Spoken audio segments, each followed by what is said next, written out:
Bonjour les amis, aujourd'hui je vais vous parler de la PMA et de la GPA. C'est des questions qui reviennent souvent sur Internet, donc je vous refais un petit topo là-dessus. Alors la PMA, procréation médicalement assistée, c'est un sujet qui a été largement débattu l'année dernière, qui pour moi est un non-sujet puisque avoir des enfants est une liberté fondamentale. Donc je ne vois pas pourquoi certains pourraient déterminer qui a le droit ou non d'avoir des enfants. Sur le principe d'égalité, à partir du moment où les frais sont remboursés pour les personnes hétérosexuelles, je ne vois pas pourquoi ce ne serait pas autorisé pour les personnes homosexuelles. Donc pour moi, c'est un non-débat, c'est la liberté de chacun d'avoir des enfants et d'avoir un projet de vie. Sur les principes de notre République, liberté, égalité, fraternité, c'est aussi un principe de fraternité, d'accepter que des gens puissent avoir un projet de vie basé sur un choix raisonné, de créer une famille et d'apporter du bien-être à un enfant. Donc pour moi, la PMA, ça ne devrait pas être un sujet. La GPA, par contre, est un sujet un peu plus compliqué. Donc la gestation pour autrui, j'avoue avoir pas d'idée préconçue dessus, donc j'ai beaucoup lu des témoignages de personnes en Inde, en Angleterre, aux États-Unis qui ont pratiqué la GPA pour me forger une idée. Alors on se retrouve toujours dans l'éternel débat du corps des femmes, c'est est-ce que la femme est totalement libre de son corps et elle peut faire ce qu'elle veut? Ce sujet-là, on l'a retrouvé dans le sujet de la prostitution ou de l'avortement, ou est-ce qu'on n'est pas propriétaire de son corps et la société donne des règles? Donc on se retrouve toujours dans ce débat fondamental. Alors moi j'ai essayé de dépasser ce débat-là qui est un débat complexe, qui touche à la bioéthique, et je me suis simplement dit que par rapport à la marchandisation du corps des femmes, qui est toujours un argument qui est mis en avant, et qui peut être vrai, il peut effectivement avoir un trafic, on sait qu'il y a des trafics d'êtres humains, il y a des trafics à travers le monde, donc on pourrait imaginer qu'il y ait des trafics là-dessus. Je pense que le seul moyen d'éviter ça, c'est de mettre justement un cadre légal, des règles bioéthiques pour permettre d'accéder à la GPA dans des conditions humaines, éthiques, avec un consentement éclairé. Des principes qui permettent de garantir que tout ça soit vraiment un choix de vie positif et pas une GPA de confort ni une exploitation de femmes dans les pays du tiers-monde.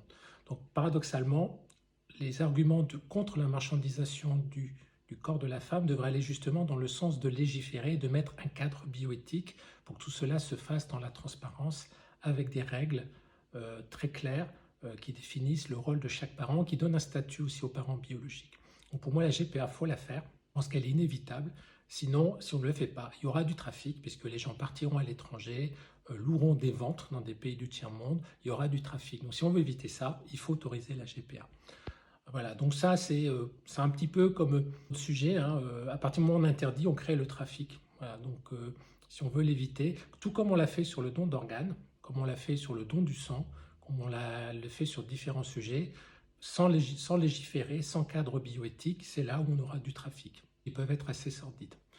Après, humainement parlant, j'ai regardé les témoignages, moi j'ai vu plutôt des témoignages de vie positifs là-dessus. Alors, je pense qu'on y viendra. Malheureusement, la France est toujours en retard sur ces sujets-là. Si l'Angleterre, les États-Unis, d'autres pays l'autorisent, ce ne sont pas des pays fascistes ou réactionnaires. S'ils le font, c'est qu'ils ont trouvé que c'était légitime. Donc je pense qu'on y viendra. Ça se fera certainement sous le coup de condamnation de la France par les tribunaux européens. La France a déjà été condamnée sur des refus de donner un état civil à des enfants issus de la GPA à l'étranger, condamnée 2 fois. Donc je pense qu'elle viendra, c'est qu'une question de temps. Et, si on pouvait aller un peu plus vite qu'attendre une condamnation dans 10 ans, dans 20 ans du tribunal européen des droits de l'homme, ce serait pas mal. Aujourd'hui, je pense que le gouvernement veut donner des gages un peu à l'extrême droite ou à la droite de la droite, ce qui explique qu'ils sont un peu frileux sur le sujet. Donc voilà sur ce sujet, sur PMA, GPA. Donc globalement, oui, moi je suis favorable parce que je pense que c'est un choix de liberté, un choix humain. Les arguments aussi de dire que les enfants ont besoin d'un papa et d'une maman, c'est des arguments d'hypocrite parce qu'aujourd'hui 20% des familles sont monoparentales. Donc on ne leur retire pas leurs enfants parce qu'ils n'ont qu'un parent. Simplement, les arguments, c'est parce qu'ils ne veulent pas que ce soit des familles homoparentales. Donc c'est que de l'homophobie tout simplement. Les études montrent aussi, vous pouvez les trouver sur Internet, c'est que les enfants élevés dans des familles homoparentales, ils vivent très bien, ils n'ont pas de problème, ils sont tout à fait équilibrés. Ce qui est important pour un enfant, c'est d'avoir de l'attention et de l'amour. Voilà, le reste, c'est que de la démagogie politique et c'est que de l'homophobie. Voilà sur ce petit sujet, j'ai essayé de résumer un petit peu ma pensée par rapport à toutes les questions qui reviennent. Alors c'est un sujet qui concerne bien sûr beaucoup la communauté LGBT.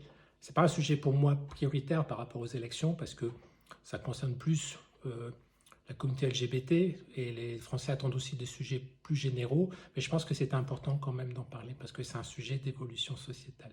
Voilà, merci.